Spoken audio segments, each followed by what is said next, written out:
校长及各位贵宾莅临会场。Ladies and gentlemen, let's join our hands together to extend our warm welcome to Professor Eiichi Nikishi, President Yao, and our distinguished guests.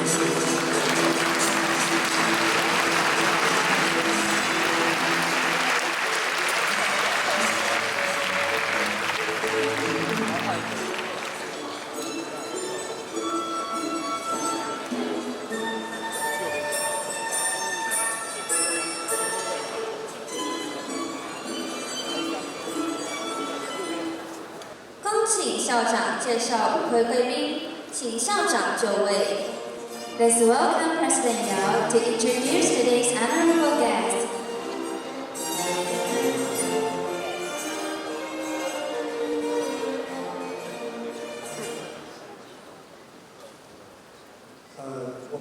我首先介绍我们今天的贵宾。当然，我们今天的最主要的贵宾是我们2011年诺贝尔化学奖的得主 Dr. Nikishi。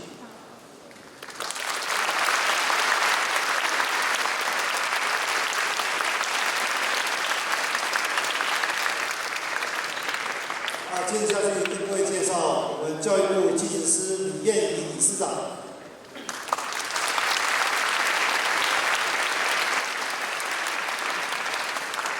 再来我们介绍台北科技大学校友会的副会长，也是美西玛股份有限公司的董事长严荣才严董事长。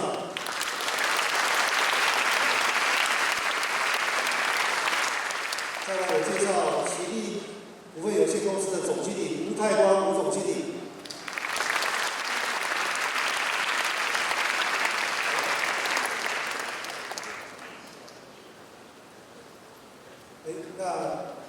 再来是台达电的总经理张玉明张总经理。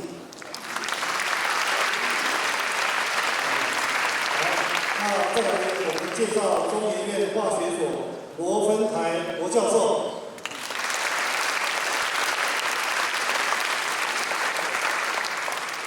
好，谢谢我们今天的各位的与会的贵宾。恭请校长致辞。Let's welcome President Yao to give us welcome remarks.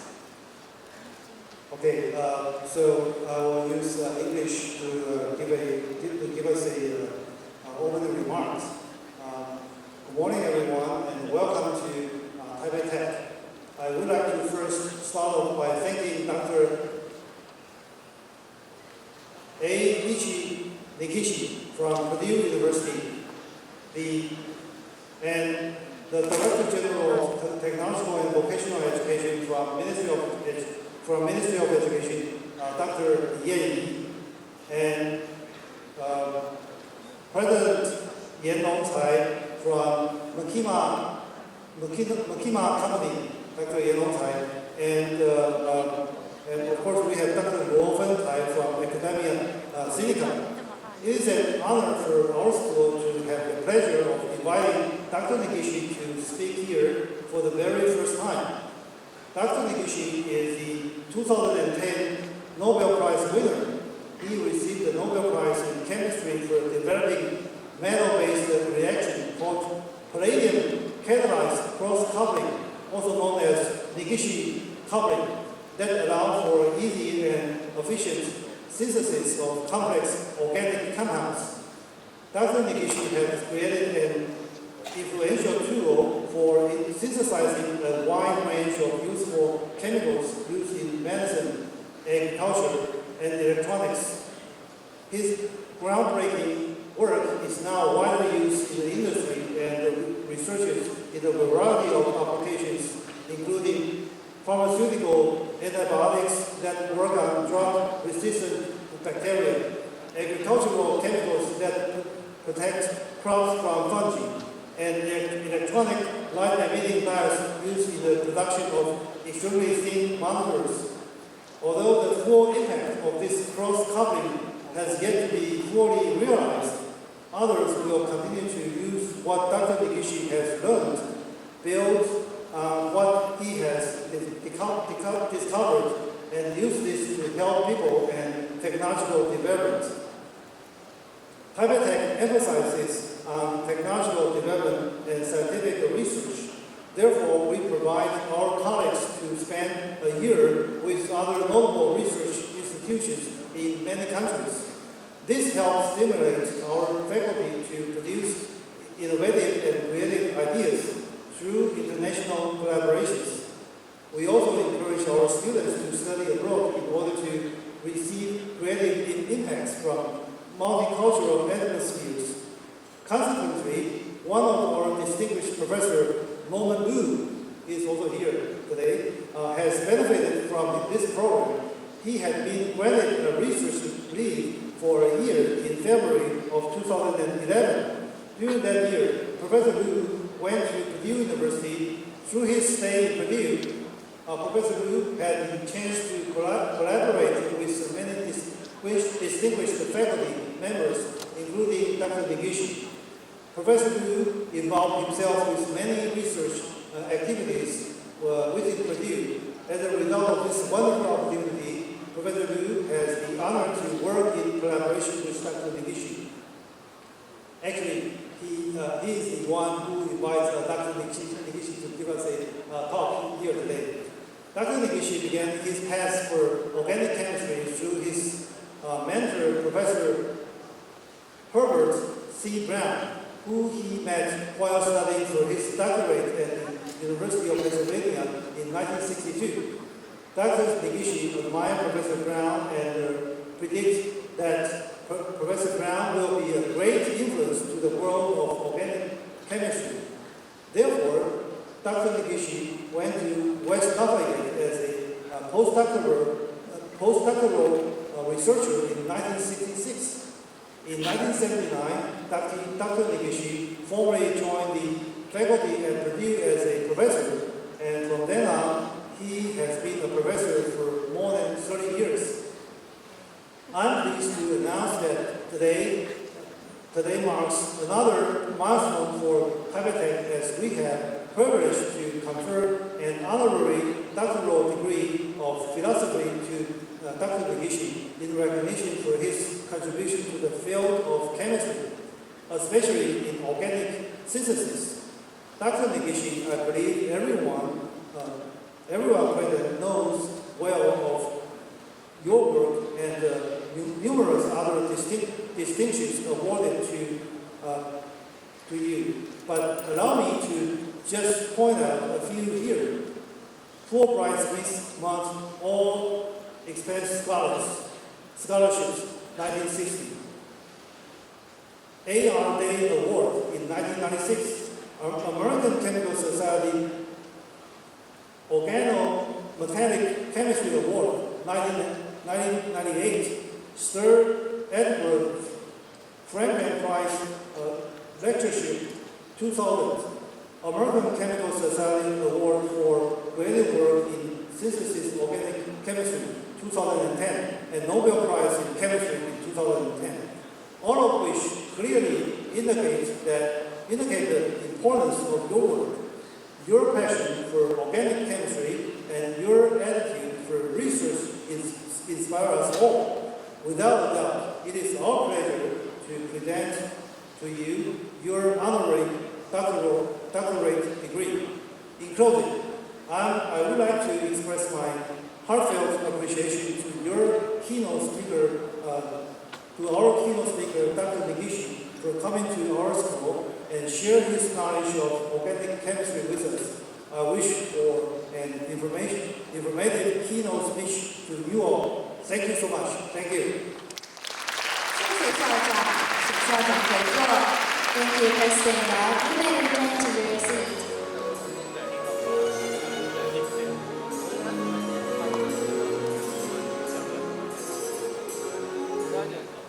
恭请教育部技职司李燕仪司长致辞。And now it's my pleasure to call on our honorable guest, the Director of Technological and Vocational Education, Ms. Li Yanyi, to give us a few words.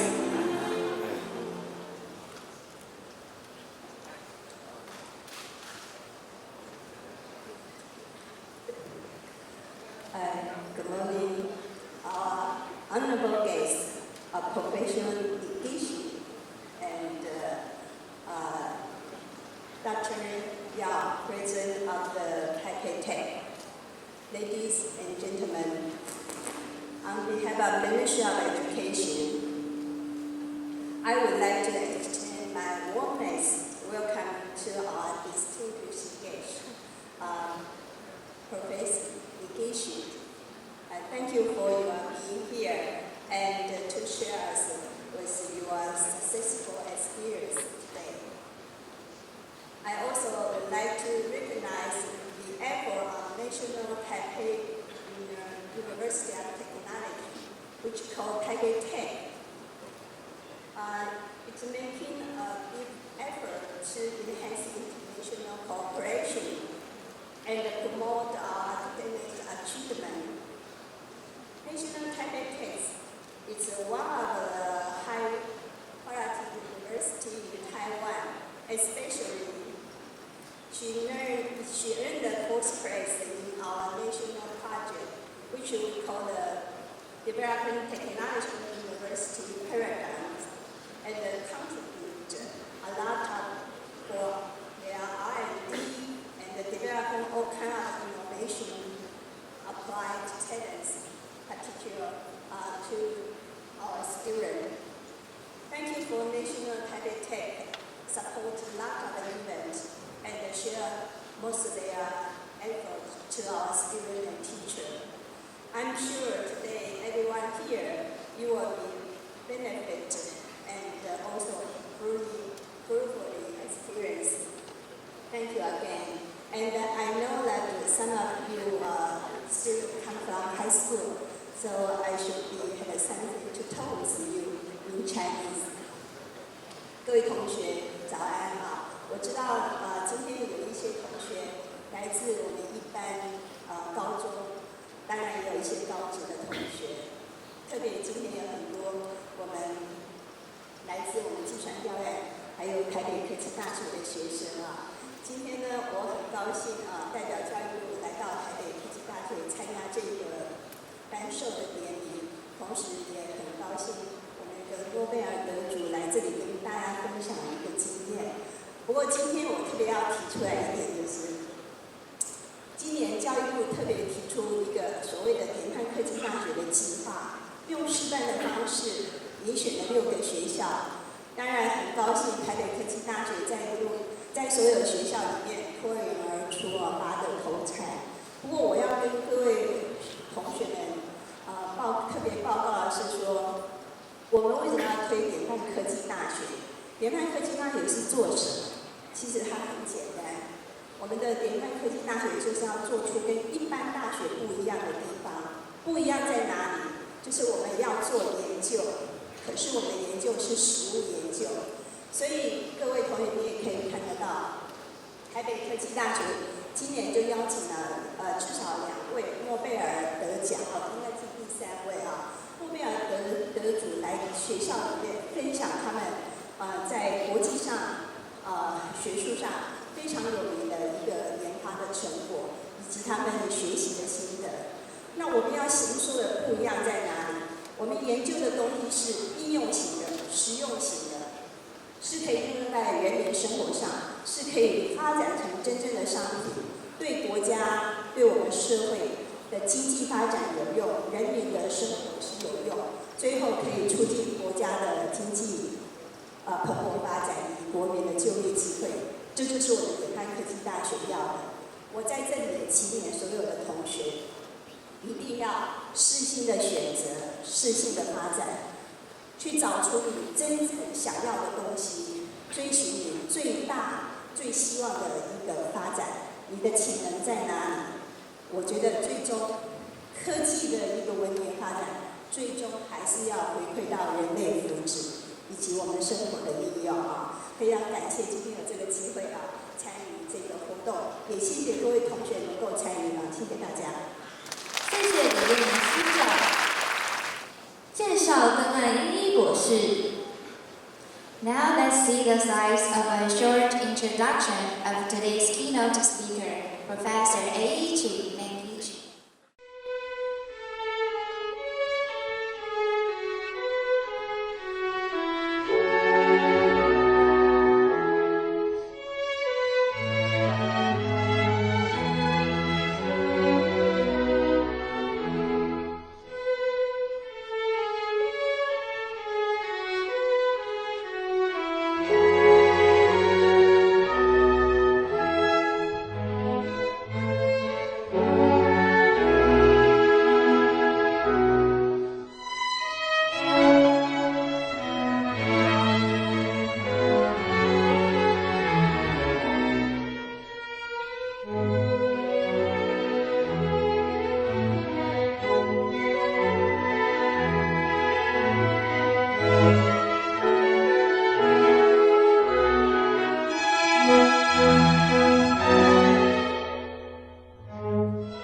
名誉博士学位受证，请根岸英一博士就位。We now shall begin the ceremony of honorary doctorate degree conferment. We would like to invite Professor Eiichi Negishi come on stage to receive the certificate. 请于正杰教务长推荐名誉博士候选人。May we have the Chief of Academic Affairs come on stage to recommend the candidates.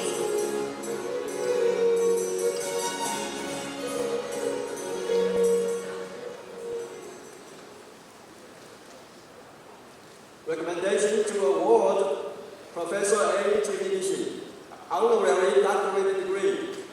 Professor Eiichi Negishi received his BS degree from the University of Tokyo, Japan in 1958, and his PhD degree from the University of Pennsylvania, US in 1963.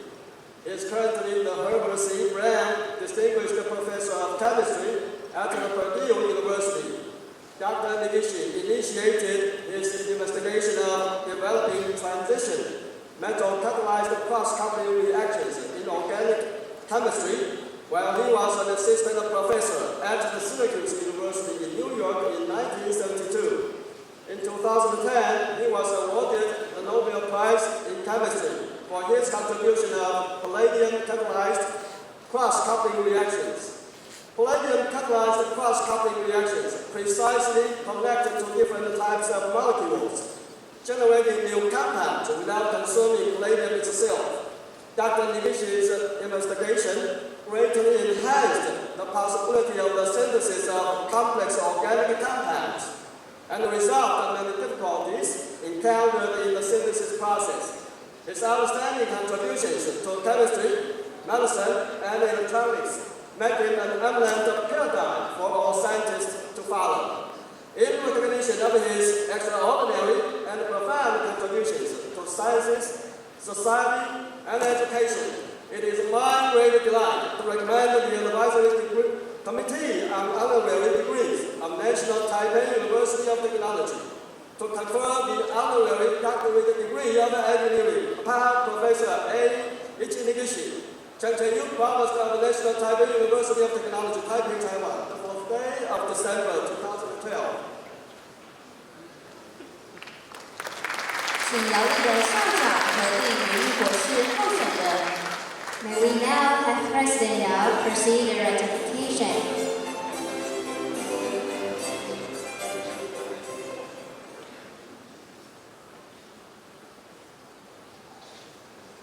Approval to award Professor Eiichi Negishi honorary doctorate degree. According to the recommendation of Professor Yu Zhengjie, Provost of National Taipei University of Technology, the Advisory Committee on Honorary Degree of National Taipei University of Technology has approved the awarding of honorary doctorate degree to Professor Eiichi Negishi for his extraordinary achievement and profound contributions to science, society, and education. In accordance with the honorary degree policy, I hereby confer the honorary doctorate degree of engineering upon Professor Negishi. Peter Yao, President of National Taipei University of Technology, the 4th day of December 2012. 恭请校长颁授根岸英一博士台北科技大学哲学名誉博士学位。This now also invites President Yao to issue the certificate of honorary doctorate degree of philosophy of Taipei Tech to Professor Eiichi Negishi.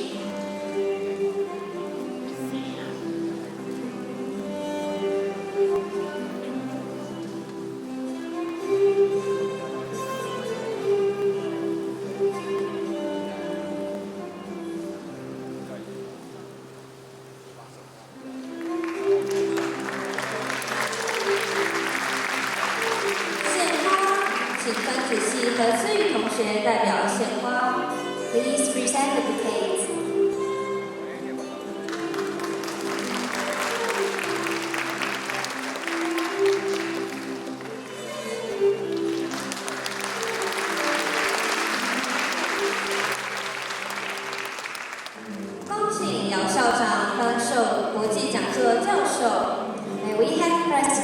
again give away the Taipei Tech International Chair Professorship to Professor Eiichi Negishi.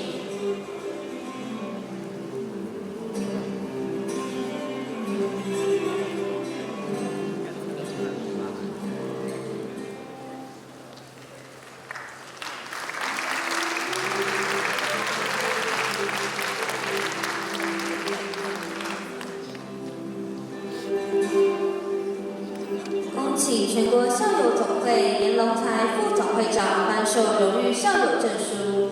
Also, I'm honored to invite the Vice President of Alumni National Association, Long Tai Yan, to present the certificate of honorary membership.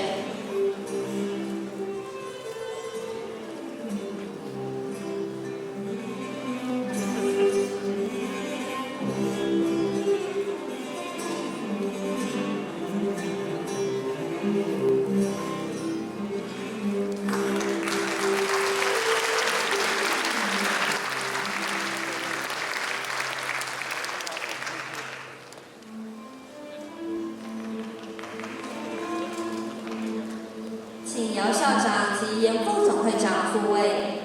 Thank you, President Yao and the Vice President of Alumni National Association Yan. You may return to your seat. 请根岸英一博士稍作休息。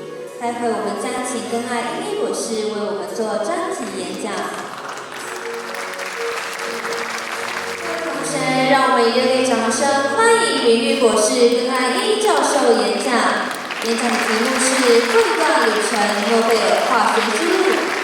This now approaches the biggest applause to welcome our honorary Dr. Negishi to give us his speech on the Nobel journey through chemistry and intergenerational dialogue with Dr. Negishi. Thank you very much. Thank you all.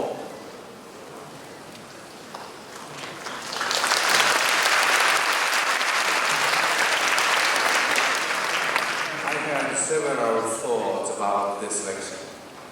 And this morning, I was talking to some of the university people, and I have decided the following scenario. I will first talk about how I won. I received the Nobel Prize. And then I will talk about what is the chemistry as described on both sides, and what it is, and how I reached that chemistry. Okay? And now it's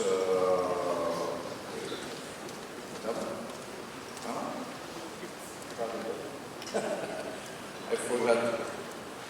Anyway, so I will act according to my thought.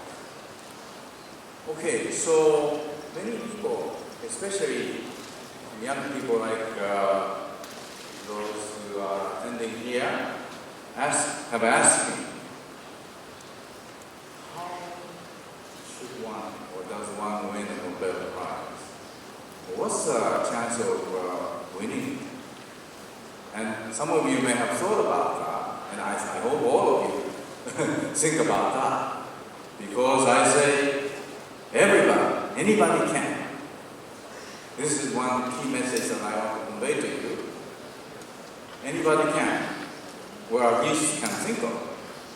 But the probability is pretty discouraging. And I figure during the 20th century, the Nobel Prize started in 1901, so the beginning of the 20th century. And during that century, I estimated that roughly 10 to the 10th people lived on this planet Earth. 10 to the 10th. And then about 1,000, 10 to the 3rd Nobel Prizes have been awarded to us, that many people. If you divide 10 to the 10th by 10 to the 3rd, then it's 10 to the 7th. 10 to the 7th is 10, 100,000, 10,000, 100,000, million, 10 million. That's 10 to the 7th. So the art of everybody is winning, everybody. This applies to everybody. As I said, anybody can, anybody has a chance.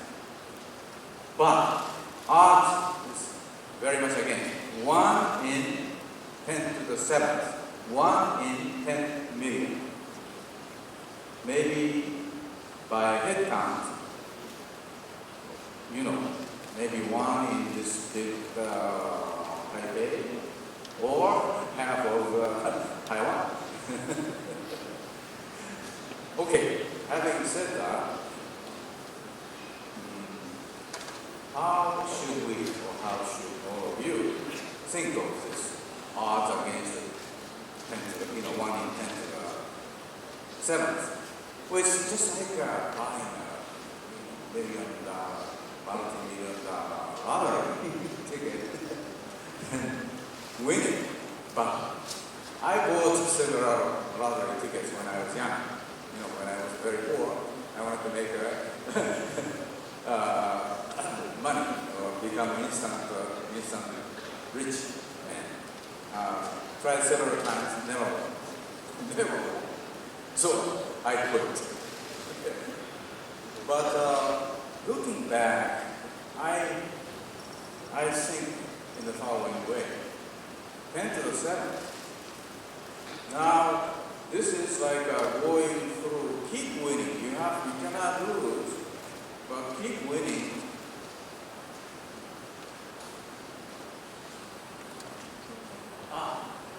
Okay. Sorry. Yeah. Okay.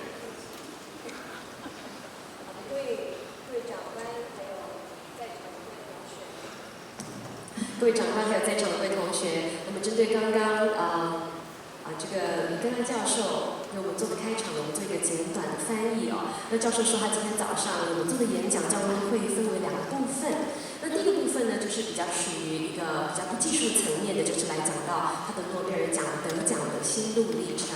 那第二个部分是来看到刚刚我们有看到这个比较科学性的投影片上面来讲到的他的诺贝尔奖得奖的主题根岸耦合，也就是把催化的交叉耦合作用。那么刚刚教授呢也跟我们提到了，很多的年轻人都问他，那到底诺贝尔得奖的几率有多少呢？那么教授是鼓励所有在场的年轻的朋友，几率虽然低，但是呢，人人都有机会，只要是努力，人人都有机会。我们都知道，在20世纪的初期，诺贝尔奖的第一次颁发奖项是在1901年。那么，如果我们来看到在历史上，在这1个世纪以来总共有1000多人获奖，那么获奖率就是10的7次方。换句话说，获奖率就是1000万分之1。所以呢，这个几率虽然是低，但是只要有努力呢，例如说台北的人口多，也许只有1个人获奖。那平均来讲，台湾呢，也许有1到2个来获奖，也许都是非常有可能，只要我们努力。那么教授也讲到，他小时候家里呢比较贫困，常常去买彩券，买了很多次呢都没有中过奖，反而呢最后因为努力而得到了这个诺贝尔化学奖，反而呢是一个逐梦踏实的过程。Thank you.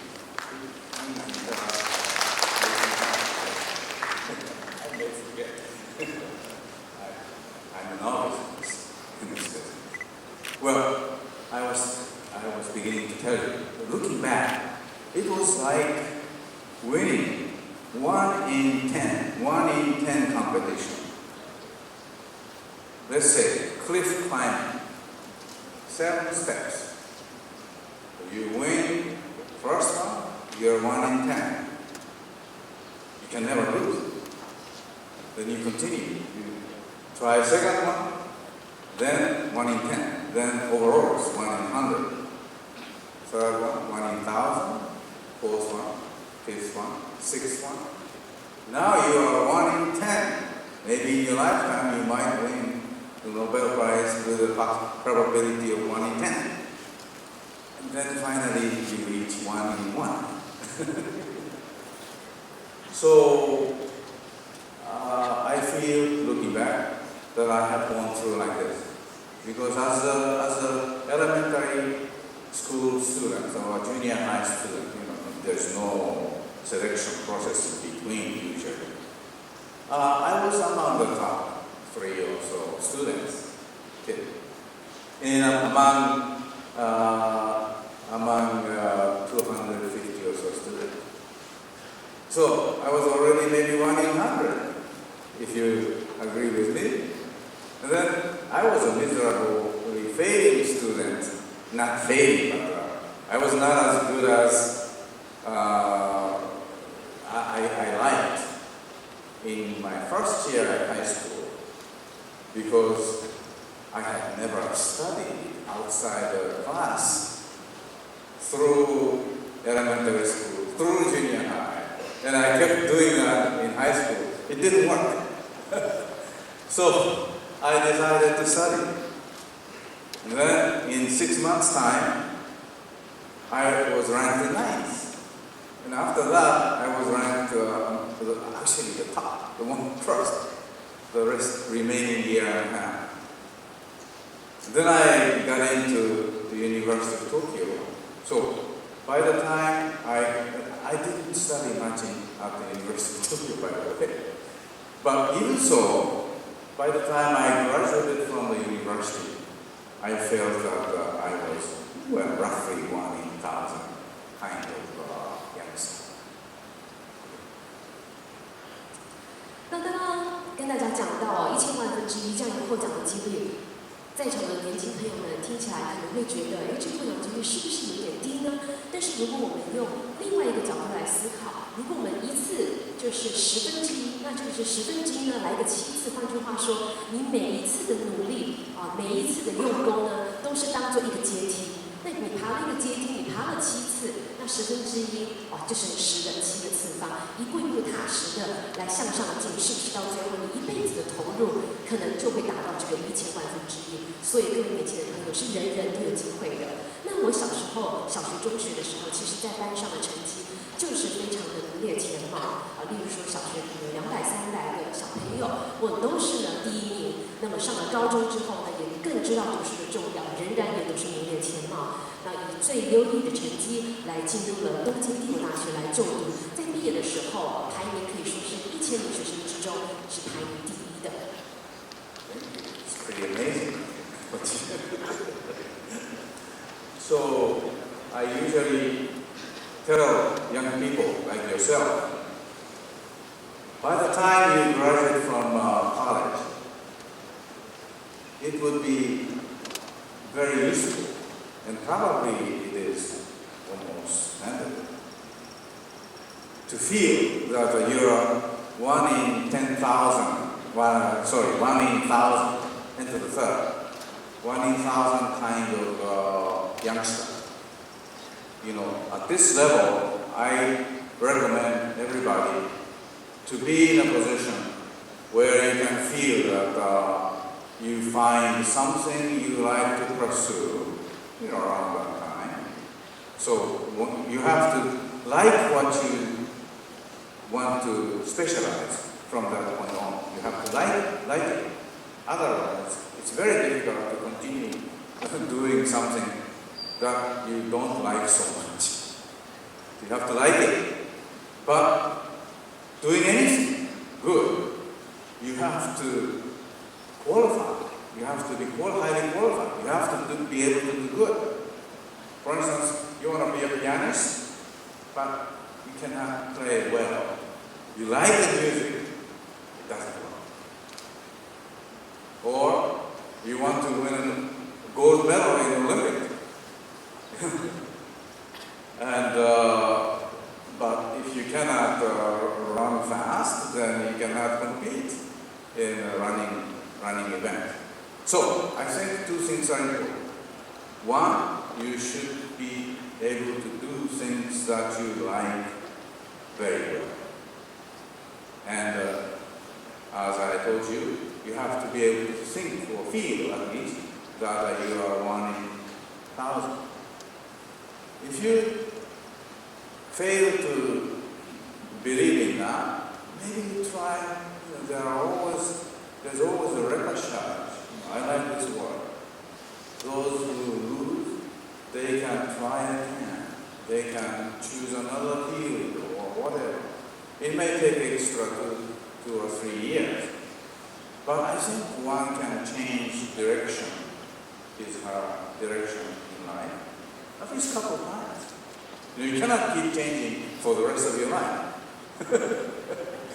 But until you reach maybe 30, or maybe 35 at the latest, you may change your direction if you feel that you chose the wrong field.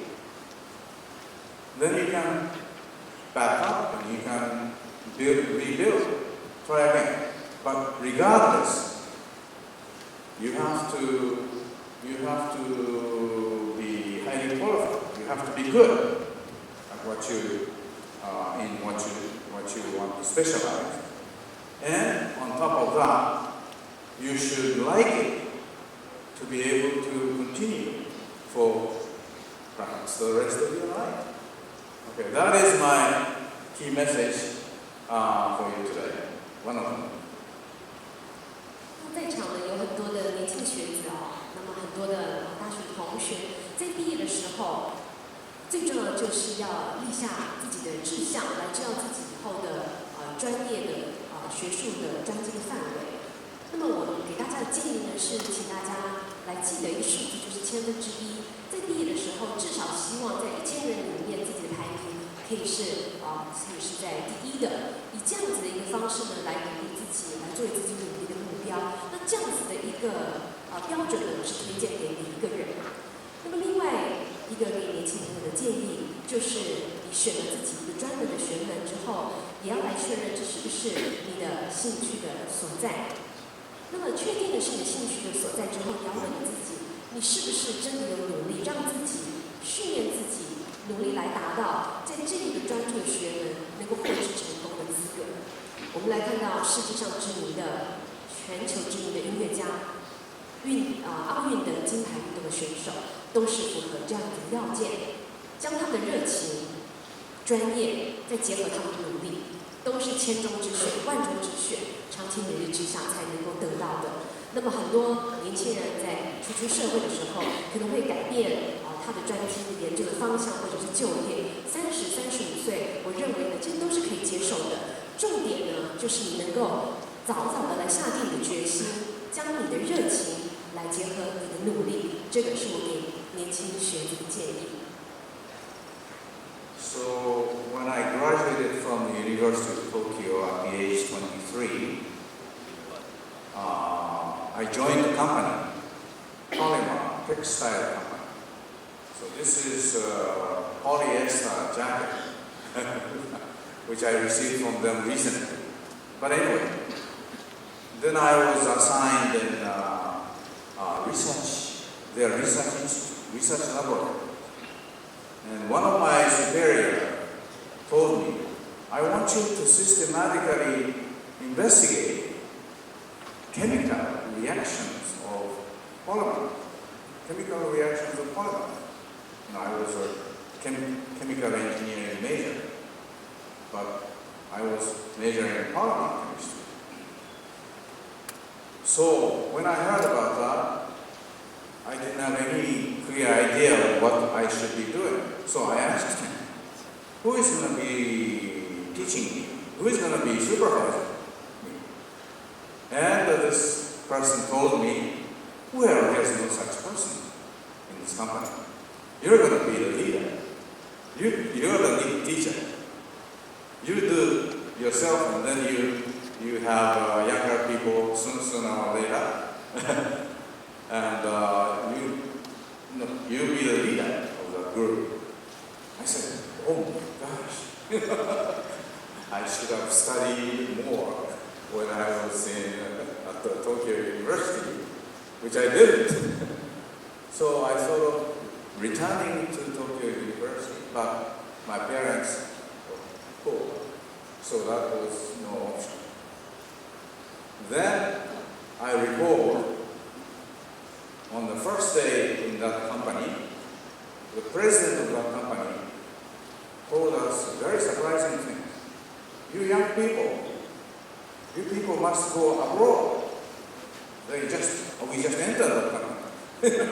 And then he said, you young people must go abroad.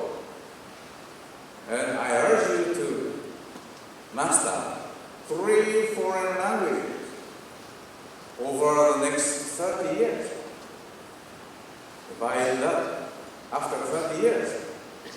I predict you are going to be a very useful individual. First 10 years, you should focus your attention on English, acquiring English. Next 10 years, perhaps German or French. The final 10 years, French or German. In other words, he was thinking of German, English, German, and French to be the three most important languages back then. You know. Anyway, so I got the idea. That's what I was sort of dreaming about, thinking about. So I was on my own in a small circle, studying conversational English. That was very helpful, turned out to be very helpful. Within a year, I applied for a Fulbright Smithman all-expense scholarship in America. It was sponsoring. Only problem was that only one people out of roughly 100 succeed. But I was very competitive, as you know. By the time I graduated from the University of Tokyo, I felt I was 1 in 1,000. Anyway, so I got that scholarship. Only 30 people every year, all over Japan, throughout Japan. And let me, if I may just add one more thing. And that's how I went to America. Back in 1960, America was by far the richest country in the world. They won World War II, but they did not fight in America. So America was kept essentially intact, except for the Pearl Harbor. Anyway, and I had a wonderful, wonderful graduate school, graduate education. And I finished my PhD program in 3 years. But Fulbright Commission mandated that we return our home country for at least 2 years, which I did. Anyway, so.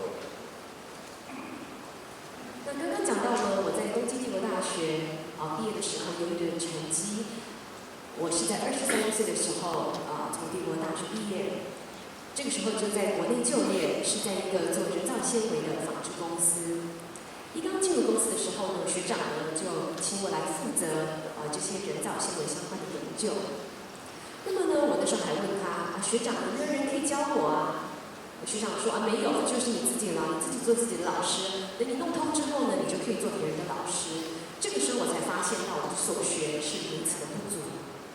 我还记得第一天到了公司的时候，我们老板就跟我们说了，在未来真的要往世界走出去，不但要出国，而且呢，他对我们员工的期许跟建议是在年轻的时候来规划30年，来精通3种外语。那当时老板的建议是英文、德文跟法文。那个时候我听到之后才如梦初醒知道呢，不仅是科学的研究、科学的钻研，语言也是非常重要的。所以我立刻的来开始学习英文，在1年之中就精进了非常多。那个时候因为想要继续求学，所以就申请了那个时候美国国务院所提供的富尔布莱特奖学金。在日本这个地方的获奖率大概是1%，1年全球也只有30人获奖。那么因为呢，我这短期之中快速的学习这个语言呢，就让我获得了这样子一个奖助学金，到美国去攻读研究所。到了60的年代的时候，2战之后，我们知道美国是一个非常富裕的世界的强权大国，所以在那个时候到美国去，真的是让我开了很多的眼界。在美国那个研究所花了3年，把我的博士学位来攻读完毕。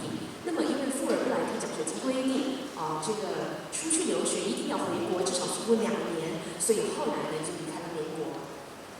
Thank you. So I returned to Japan, and I was assigned, as I was in figure, as head of a small group, which all these small groups were supposed to come up with a new product. And in my case, my assignment was to come up with a soft yarn that can, so it's like a rubber. It will stretch, it will shrink, elastic. Very useful for ladies. Foundation wears, as you can see. And I was very successful. We came up with our own, very good one, very good yarn. But in the end, company decided, actually our main competitor was DuPont in America. And also Toray was tying up with DuPont in Japan. And decided in the end, it is a little bit too early, premature. That was a major blow to me. What I learned from this experience was that in industry, even if you do you come up with a very good chemistry, but other factors are equally or more important.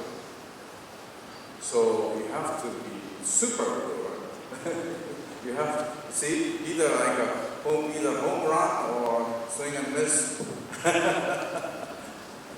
Strike out. 3 strike out. So, but about the same time, I began feeling that maybe my playground is not in industry. Maybe it's in academia. I will do something creative, something interesting, submit a paper, get a paper. It's like hitting a hit in a baseball. You don't go around to score, but each hit will give you credit. That might be to my liking or to suit me better. So I decided to switch to academia. That led me to my earning the postdoctoral position in Professor H.C. Brown's School in 1966. And as someone kindly mentioned, in 1962, I heard him speak at the University of Pennsylvania. I said, wow, this is the area that I should specialize. Of course, it is a part of the organic chemistry area called organometallic chemistry area, which I have been pursuing ever since. So, when I got to the Professor Brown's group, looking back with the Fulbright, earning the Fulbright program, going to America, earning my PhD degree. That was my fourth step, fourth climb. And I was in class, I was a very, very good student. So you might say, at that point, I was 1 in 10,000. I need to climb 3 more.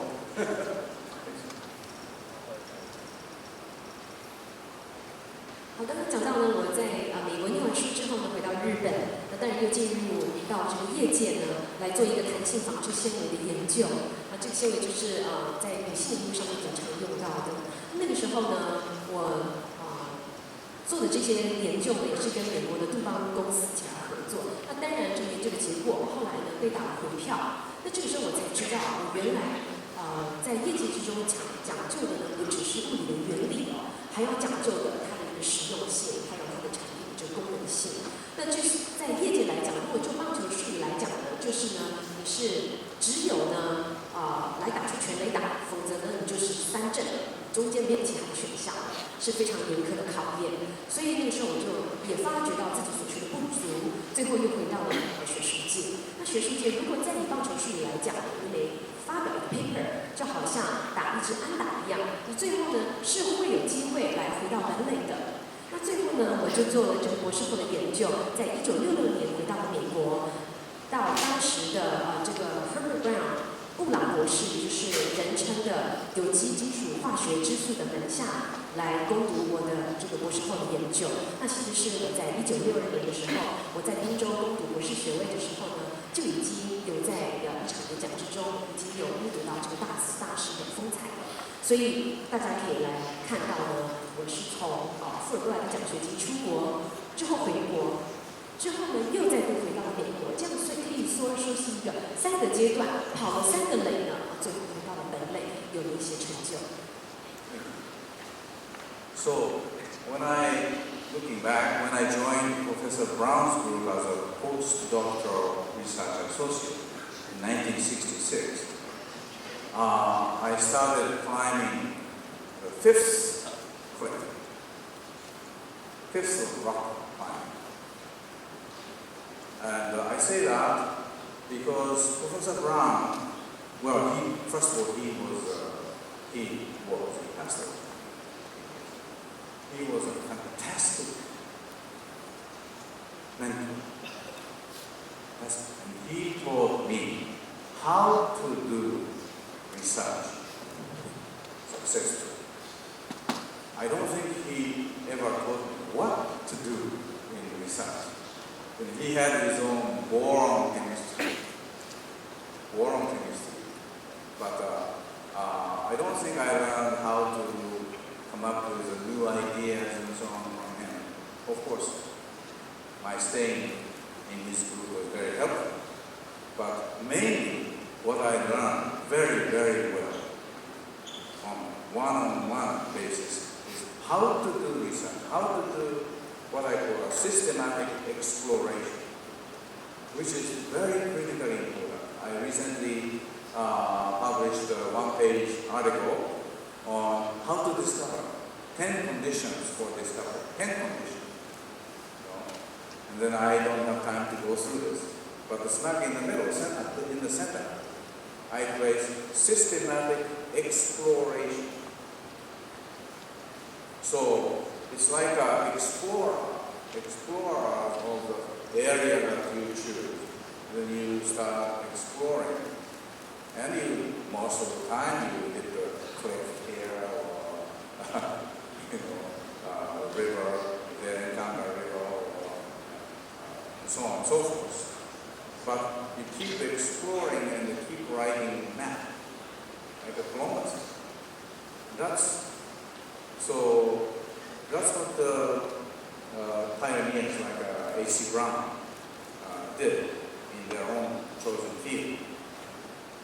So that was my 5th rock climbing, because I say that Professor Brown had in his lifetime about 400 PhD students, about 150, 160, 70, and postdoctoral associates, 200 plus 50 or so.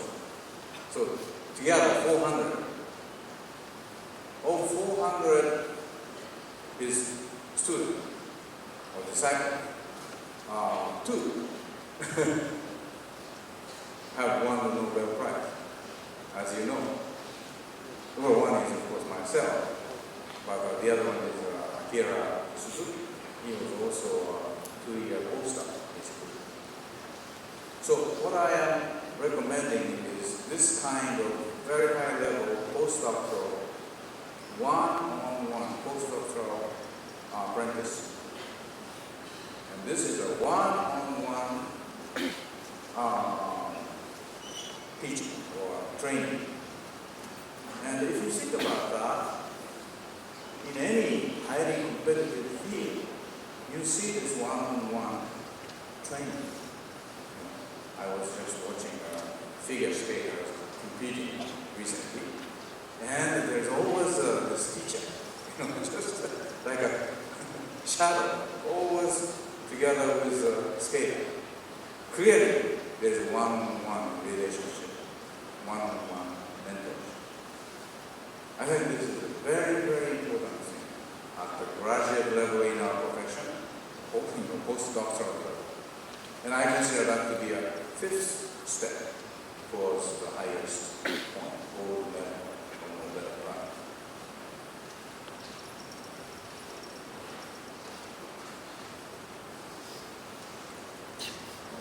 讲到，在1966年的时候，投入了有着金属化学大师的布朗博士的门下来做我的研究。那么我刚刚讲到他的7个阶梯，我把它认为是我人生的第5个阶梯。那么布朗博士呢，他其实针对于研究的训练可以说是非常的严格，但是呢，他常常不会告诉我们要做什么，他只会告诉我们做什么的原则。大家知道这个Professor Brown， 他是以针对硼的研究而著称的。那么他教了我一个非常重要的观念呢，就是今天在做科学探索的时候，要用一个有系统的方式来做筛选，来做探索。那他这样的一个概念呢，对我们来讲有很大的、很深的影响。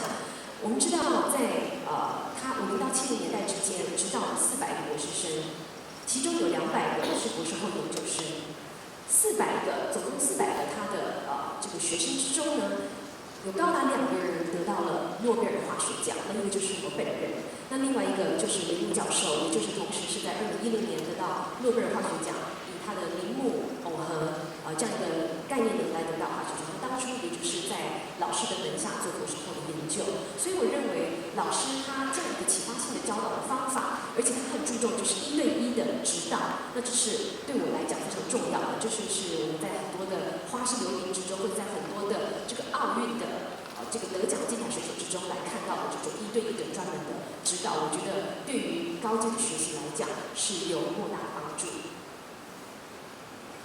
So we have, presumably looking back, I have climbed up 5th and kept winning 5th rock climbing contest. I was nominally already one in 100 kinds of scientists, chemists, aiming at the Nobel Prize. Well, it's a fiction, it's a story. Maybe 2 out of 400 is 1 out of 200. Maybe it's not 1 out of 100, but we're talking about order of magnitude kind of thing. So I hope you understand. Okay, then finally in 1972, my gosh, 40 years ago already. Well, I'm an old man, as you know. So 40 years ago when I was 30-something, I finally obtained my assistant professorship at Syracuse University, upstate New York, very snowy place, where I also learned how to ski at the age 40. But anyway, let's get back on the right track. So from thereafter, you're on your own. You are on your own for the last 40 years. You know, no one was guiding me. I was guiding myself. And I was guiding my group members, students and postdocs. But I was ready, and I have done that with maybe not quite 150, but 100 plus PhD students and postdoctoral associates, including Professor Lowe. He came in 1980 or so as a PhD student, and he was a very good student. So he finished his PhD degree in 4 years, but a fair number of them came to me, and it was most enjoyable and exciting series of excitement over the last 40 years. Anyway, so I should now have some slides to talk about my chemistry. That's what you wanted to hear, I hope. 好的，那刚刚跟大家讲到，在这个1972年之后呢，接下来40年，我主要的就是投入教学的领域哦。我在72年的时候获得了一个助教的身份，获得一个助理教授的身份，在那一路走来呢，有40年之久，我永远是走在研究的最前端。那知道了很多的博士生以及博士后的研究生。那我们今天在座的一位贵宾罗教授呢，也是在非常优秀的以前的指导的学生，在4年之中极短的时间就获得了他的博士学位，非常的杰出。那么在过去40年，我是非常享受这样的一个教学的过程。Okay, so as I told you, I have been chasing. Oops, is this the way?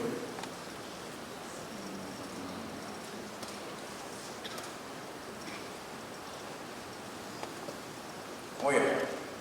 Okay. So these two kinds of things, among others, over the last 40 years. Then I felt that I have successfully won the final 2 legs of the 7 with 1 in 10 winner contest. So I don't have time to talk about this one. In fact, I talked about this yesterday. Anyway, another racing guy. And this is it. This is what 2010 Nobel Committee decided to be very worthy of Nobel Prize. What is it? Well, I thought about this. I got this idea when I was a graduate student at the University of Pennsylvania. This is what I call a Lego game approach to organic synthesis. Lego game. You know Lego game, Danish game. You have 2 pieces. One has a hole, the other one has a stick. Now you bring them together, then you get this kind of object. Then you keep doing that, then you can build a castle if you want it, or a city or whatever, toy city. So that's the idea. So here's our target, organic compound. 2 carbon groups linked together with a single bond, single carbon to carbon bond between R1 and R2. So suppose you have this target compound, organic compound. What would be the most general method, general way of synthesizing this one? Well, that's what I thought about. And then I came to the conclusion that, let's chop this one in the middle, which today is called the retrosynthetic analysis, for which E.J. Corey, the Harvard professor, won the Nobel Prize in 1990. But anyway, so put X like a halogen to R1. Halogen is an electronegative, minus. Overall, all molecules are neutral. Therefore, we must, so by putting a minus group, the R1 becomes a plus. Positive R1, okay? R1 plus. Now, the other one, you put metal, such as this. Boron, Suzuki coupling now, magnesium, aluminum, zinc, zirconium. These are still remaining as a Negishi coupling metal. We claim them all, but our chemical community has divided this one into several pieces. Anyway, so there are 10 of them shown here, about 10. Metals are positive, plus electrification. So by placing metal here, R2 carbon group becomes R2 minus. So if you mix these 2 Lego game pieces, one has a stick, one has a hole, or whichever you want to think, then positive R1 and negative R2 should form a link, chemical bond, to give this one. Very important thing which many people forget about is the byproduct formation between M and X. M is the most positive species among these 1, 2, 3, 4. R1X, R2, and M. X is the most negative species, like a halogen and so on. So between most positive and most negative, you get a very strong salt. very strong salt, byproduct, MX, like sodium chloride or other things. You know, zinc, bromide, and so on. That formation serves as energy sink. Energy sink. Now here comes real chemistry, which most of you have already learned, even in high school, perhaps. There are two things that are fundamentally important in all chemical reaction processes. Going from left to right, it should be downhill, energetically downhill. And this is called the thermodynamic condition. So, but through the formation of this MX, we can almost guarantee that this coupling, Lego game like a coupling reaction, should be energetically favored downhill. That's one, only one of the two. The other one, of course, most of you know. Well, it shouldn't, most of the reactions are not like lake water coming to the cliff and then form this waterfall. Even if it comes here and then it can go down here, in chemical reactions, they must climb up to the hill and then down.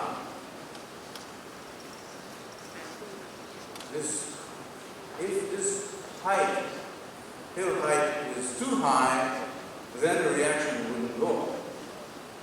This is called the kinetic condition.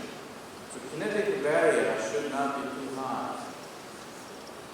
This is where we need the catalyst, all important the catalyst. Many of the biochemical processes are catalytic. And I'm predicting that many of the other organic processes, chemical processes, organic processes, that we will need, like reduction of carbon dioxide or many other things, we will need a catalyst.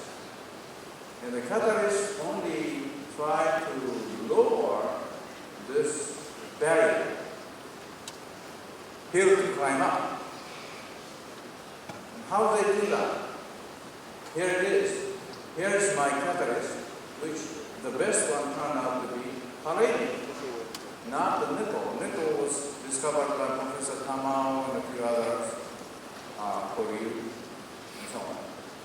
And we had a success with nickel as a catalyst, nickel here, but then we soon compared. We started walking periodic table. In the periodic table, which I may show soon, there is a palladium, nickel here, palladium here, and a platinum here. Three of them are lined up vertically. This means that they share some common feature, chemical properties. So we tested them all, and then we hit the jackpot. Palladium is the best by far. Why? Because it is applicable so widely, general, and it is most selective. Doesn't mess up anything here in R1 and R2. Therefore, if you know the structure of R1 and structure of R2, you know the exact structure of the product. That's very, very important. You can do that with palladium, with essentially 100% reliability. You cannot do that with nickel. Palladium we don't, but palladium catalysts are too slow. And expensive, so we didn't choose. So that's how we landed on palladium. Okay? So that's essentially is, and as you can see, palladium starts here. Technically as a palladium 0 species. If you don't understand what 0 means, forget it. But anyway, this species goes around, catches this one, goes in between, Now it's palladium 2, and then it will catch the second one. It catches both of them. It's still palladium 2, but at this point it will serve as a matchmaker, coupling, cross-coupling, male and female. So R1 and R2 are coupled. Now, if you subtract from here R1 and R2, you are left with M, L, N. That's this. So it will go around.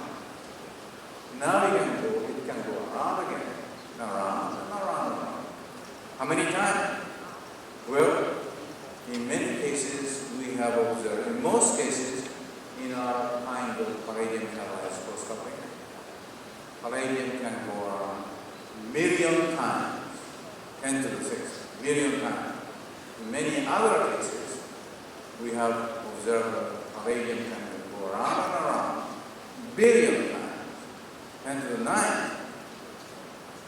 Then, if palladium catalyst costs $1 million per mole, per production, $1 million per mole, it is only $1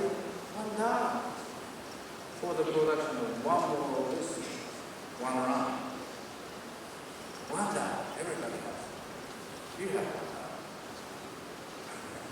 So it's very, very cheap. So this is a catalytic action going around and around. Sorry.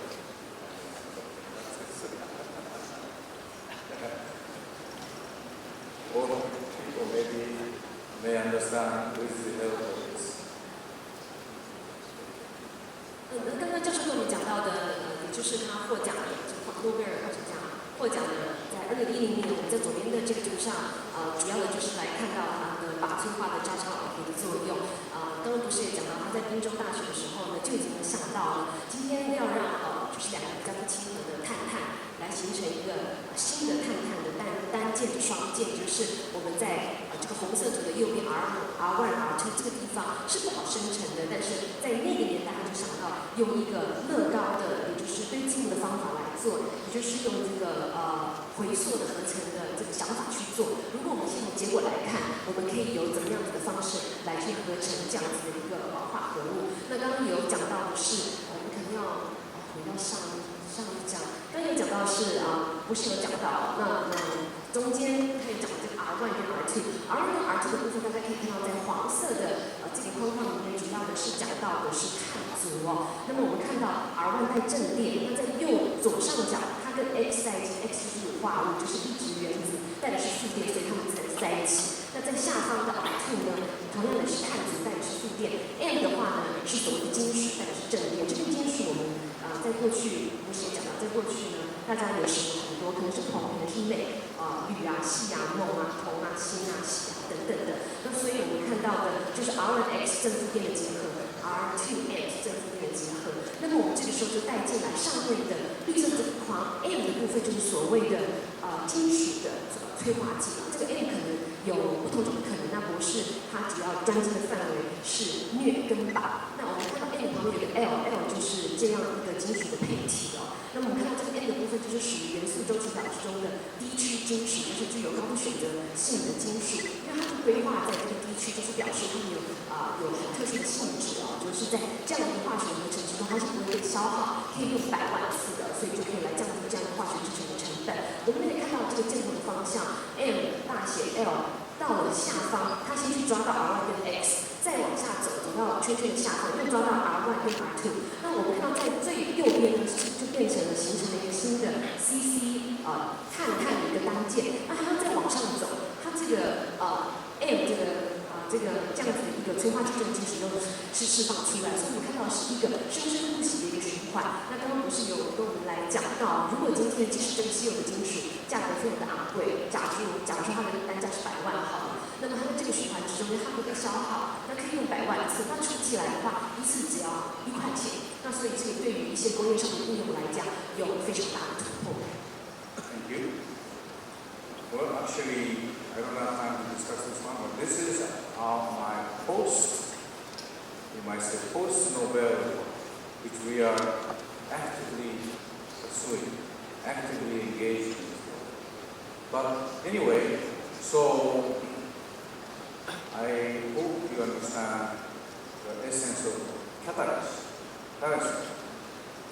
I am saying that transition metal, catalysis. So that will save this world in the 21st century and beyond. We need it. There is no question. After all, many of the biochemical processes that may be going on in your body or plants and so on, they are catalyzed also by minute quantities of many catalytic species. Okay, so this is my green definition of green chemistry. And as you saw, formation of a metal X that will serve as energetic driving, thermodynamic driving force. And people say, don't use metal, don't use metal. That's not green.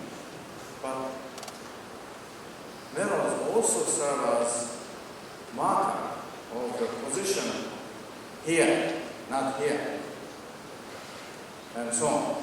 Stereochemical, radiochemical marker. So metals are serving very many, multiple, more than one important role. So I will never say, don't use metal. That's not green. It should be evaluated in overall merit. Okay. And here is my last message. We are blessed with about 110 elements. This universe. No matter how far these rockets travel. And in Japan, they shot rocket, and the rocket hit the some planet, then came back and brought some rocks. They analyzed, they never find any elements other than these 110 shown here. Okay, so everything consists of combination, one or more of these 110 elements. Of these 110, green ones, about 10 of them, are what I would call organic elements. In other words, organic compounds. We are organic compounds ourselves. Organic compounds mainly consist of course, most important carbon, but hydrogen, nitrogen, oxygen, phosphorus, sulfur, and halogen. About 10 dozen. All the others, well, some are inert gas. Okay, forget about it. The main in organic synthesis because they are fundamentally inert. Of course, under some extreme conditions, they can react. The others are mostly metal. So, elements, the periodic table is dominated by metal. Okay? And all these, after 84 here, polonium, all these red painted ones, about 30 of them, close to 30 of them, they are radioactive. I think it's very, very dangerous to use these in organic synthesis. And we by and large stay away from them. And then there are intrinsically toxic ones, like beryllium, cadmium. All Japanese know what cadmium does to your body. It replaces calcium in your bones. Mercury. In another disease you may have heard of. Mercury, no matter how you handle it, except in thermometer, VPC, maybe that's all. But otherwise, it's very, very toxic. So should not handle, you should not deal with. There are some others, iron, lead, tin. Many people use tin. Spirit cross couple. Tin is used. I think we should try not to use. And this thing, milk, contaminated the milk in baby died. So when you get rid of all these reddish ones, then you are left with this golden color. 3 times a day, magnesium is a radioactive element, artificial element. But there are 23 of them, many of them you know. Titanium, chromium, iron, cobalt, nickel, copper, zirconium, which I like very much, and radium, which I like very, very much. Silver, gold, platinum, and so on and so forth. So, as you can see, many of them are already extremely useful as material, but I am saying that these 23 of them will serve collectively as extremely useful catalysts. We need to further explore the potential of science. And that job is maybe for some of you in the future. And I have pretty much consumed my time, and I would like to stop. 那我们在这边可以看到的是元素周期表的一个分析。我们在做有机合成化学之中，需要考虑这样的元素周期表上的所有的元素来加以分析。那这个元素周期表上，我们看到大概有110个元素，在太空人类太空探险带回来的这些矿物的分析之中呢，也没有来看到这些元素表以外的一些新的元素，所以非常值得我们来研究来分析它。我们首先来看到的是第一个是中间绿色的部分，就是所谓的有机元素，大概是有11到12达左右。那这个地方就是例如说我们的碳啊、氢啊、氮啊、氧啊等等的，这是我们人体，例如说碳跟氢是我们人体组成的一种成分。那我们接下来看到的是这个惰性的气体，我们看到的是在最右边这个右上角这个红色的部分，那我们在合成过程之中，显然是不需要去考虑它的。那么仍然另外一个不需要考虑的就是我们看到这个辐射，就是 polonium， 就是原子序84之后这个 polonium之后呢，因为它的辐射的过程，因为它有这个辐射特性，所以我们在这边是不考虑它们。那第四部分我们看到是具有固有毒性，就是红色的框框中间是白色的，例如说铂啊、铬啊、汞啊、铅等等，那这个在过程之中我们也是考虑它。那我们需要考虑的，比如说我们看到蓝色的地方就是主族金属，比如说碱金属啊、碱土金属啊、镁啊、锌啊等等部分。那么博士所要强调的是，这些金属的使用之中，黄色的地区、金黄区的，也就是低区的过渡金属，我们可以在这边可以看到的，左导也可以看到，博士刚刚有跟我们提到的，尤其是之中的锆啦、钛、珂盐、诺啊，或者是铁、镍、钯白金、铜、银、金等等，这在过去呢都是作为一些材料的使用，但是在化学反应过程之中，因为它不被消耗，所以可以重复使用。在这边是非常来，尤其是钯啊、镍啊、锆啊等等的话，就是来作为催化剂，是我们非常来推荐的。So I told you that over the last 44 decades, I was trying to find the last two, the 6th one and the 7th one. Well, of course, if you do well in your profession, you start winning some awards and so on as you learn. Those things will sort of indicate that maybe here, maybe there. Along the way, of course, we discover and develop some of the chemistry that I have just described for you. And then you feel that you are...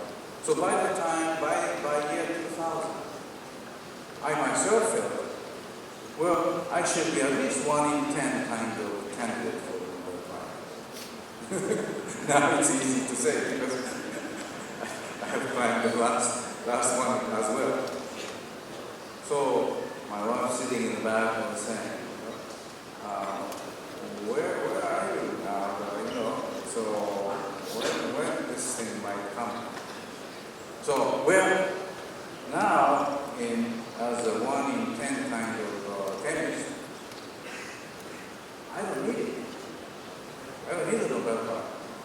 I'm very happy, very satisfied. I know that my chemistry is very useful and can be used among the scientists and also in industry. But if they give me, I will grab it. I shouldn't fall like that. But every year in October, the month of announcement, we talk about this thing. My colleague will say, well, maybe this is your year. And then the day passes by. And some cloud, black cloud, hanging in my head somewhere for the last 10 years or so, until the year before last. And the year before last, likewise, same way. My colleagues would say, well, for sure this is your year, but be careful, there are some false phone calls. And we were talking about this, and maybe at around 2 a.m., finally I went falling asleep. And then I heard the telephone ringing early in the morning. So it's here, my bed. So as I grabbed this thing, well, it must be it, but I have to be aware of the false phone call. Then at the other end, the person said, "Good morning, Professor English." This is a strong Swedish accent. And then he said, "We have a pleasure of announcing that you have just won selected as a Nobel Prize." Then it occurred to me, maybe it's a false phone call.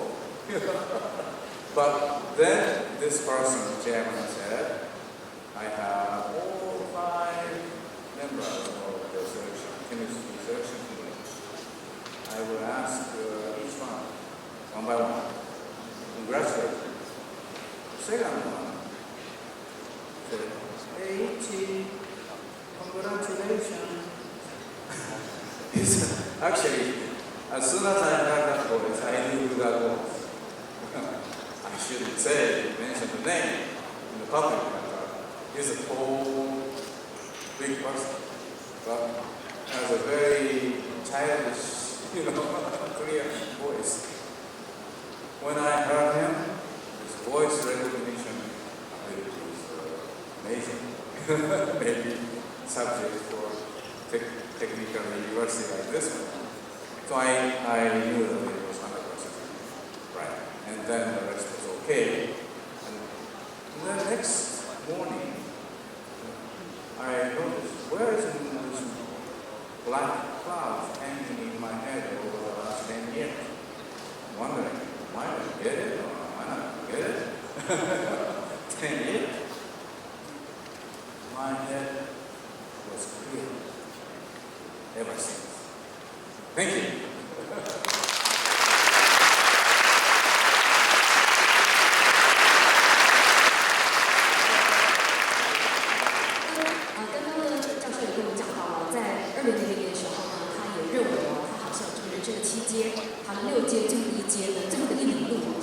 能够打铁趁热，能够真正把它做到。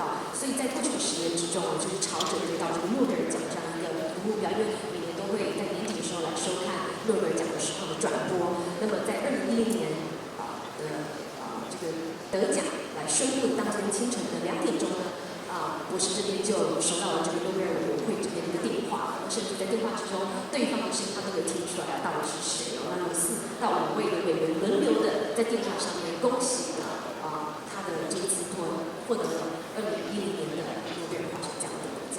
以上呢就是从化学跟科技学子来分享我的诺贝尔之路，谢谢大家。